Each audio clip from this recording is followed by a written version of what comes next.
Halo, jumpa lagi dalam Perspektif Isidorus Lilijaba. Politik dan kebinatangan.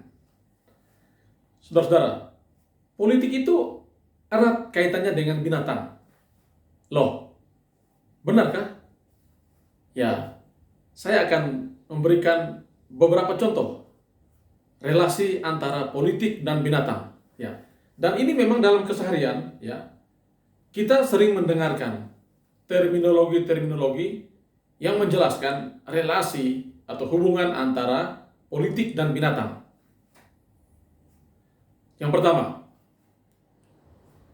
kutu loncat. Politik punya relasi dengan yang namanya kutu loncat. Makanya disebut juga politik kutu loncat. Ya, politik kutu loncat ini lebih ditujukan kepada figur-figur politik, ya, atau politisi yang setiap 5 tahun bergonta-ganti partai politik. Kalau kita melihat realitas, banyak ya figur semacam ini. Orang lalu melabeli mereka dengan yang namanya politisi kutu loncat. Mengapa? Karena seperti kutu loncat. Mereka loncat dari satu tempat ke tempat yang lain, ya, dari satu ruang ke ruang yang lain, ya. Lalu ini diasosiasikan dengan pola politisi kutu loncat yang sering, ya, berpindah dari partai yang satu ke partai yang lain. Bahkan setiap 5 tahun mereka punya partai yang baru. Lalu untuk politisi kutu loncat ini, publik mempertanyakan sejauh mana konsistensinya, ya, bagaimana beliau itu bisa menginternalisasi ideologi sebuah partai kalau mereka sibuk gonta-ganti partai politik. Tentu ada beragam alasan, ya, bisa saja karena alasan internal partai politik dimaksud, atau karena ada persoalan antara politisi tersebut dengan partai politik, atau memang karena pilihan pribadi oleh politisi tersebut, ya. Tetapi yang jelas publik menilai orang yang sering bergonta-ganti politik, ya, dari satu partai ke partai yang lain disebut politisi kutu loncat. Yang kedua, politik punya hubungan dengan sapi. Karena itu ada terminologi politik dagang sapi. Ya, politik dagang sapi ini menjelaskan, ya, bahwa, ya, dalam komunitas politik itu seringkali ada yang namanya permufakatan jahat. Ini bisa terjadi di partai politik tertentu, ya. Para politisi lintas partai mereka bersekutu membangun permufakatan jahat seperti bertransaksi atau berjual beli daging sapi, ya, berjual beli sapi. Jadi ada kesepakatan-kesepakatan yang mereka lakukan bersama untuk kepentingan pribadi dan kepentingan kelompok. Jadi bukan kepentingan banyak orang. Itu yang disebut politik dagang sapi, ya. Politisi-politisi biasanya membangun kelompok atau membangun persekutuan dengan orang-orang yang sepaham, sevisi, ya. Lalu mereka membuat kelompok untuk kong kali kong dalam suatu proyek misalnya, ya, atau dalam suatu kebijakan tertentu untuk menguntungkan diri mereka. Itu orang menyebutnya sebagai politik dagang sapi, ya. Realitasnya bisa kita lihat, ya, dalam keseharian kita.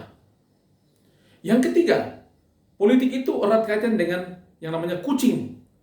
Karena itu dalam politik ada terminologi jangan membeli kucing dalam karung, ya. Politik kucing dalam karung itu menjelaskan bahwa, ya, publik perlu menyadari dan mengetahui dengan sebenar-benarnya rekam jejak, track record, ya, berkaitan dengan calon-calon politisi atau berkaitan dengan calon-calon pemimpin yang akan mereka pilih. Karena itu mereka mesti tahu jelas siapa yang akan mereka pilih, seperti apakah dia, ya, bagaimana latar belakangnya, rekam jejaknya seperti apa. Jadi jangan mudah ditipu, ya, mudah dibohongi oleh pihak-pihak tertentu yang menjelaskan bahwa figur si A si B ini baik, ya, figur si B, si C, si D ini luar biasa. Tetapi orang tidak melihat secara langsung seperti apakah figur-figur itu.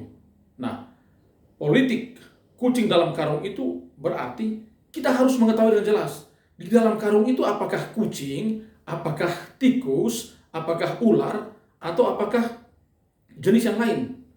Ya, harus dibuka supaya secara terang-benderang kita melihat bahwa benar di dalam karung itu benar kucing. Kucing itu warna hitam atau warna putih. Jadi jangan mudah ditipu, ya, jangan mudah dibohongi dengan politik kucing dalam karung ini. Apalagi misalnya seperti sekarang, ya, menjelang tahun politik, ya, tahun depan kita akan ada pileg pilpres, banyak sekali, ya, orang memanfaatkan momentum kucing dalam karung ini. Ya, jadi perlu awas dan perlu sadar. Ya. Lalu yang keempat, politik itu ternyata punya hubungan dengan babi. Dan ada terminologi politik namanya gentong babi, ya. Gentong babi ini lebih dimaksudkan pada misalnya seorang politisi, mereka sering mendapatkan yang namanya dana aspirasi atau katakan dana reses.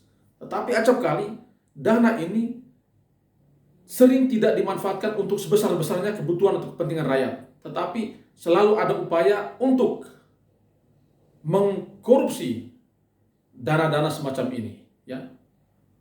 Lalu ada tendensi juga para politisi biasanya mengumbar janji sebelum mereka dipilih, memberikan janji-janji yang fantastis, bombastis, ya, mengalirkan, meniupkan angin-angin surga sampai membuat publik terlelap, dan setelah terpilih malah mereka hampir susah untuk merealisasikan janji-janji politik itu.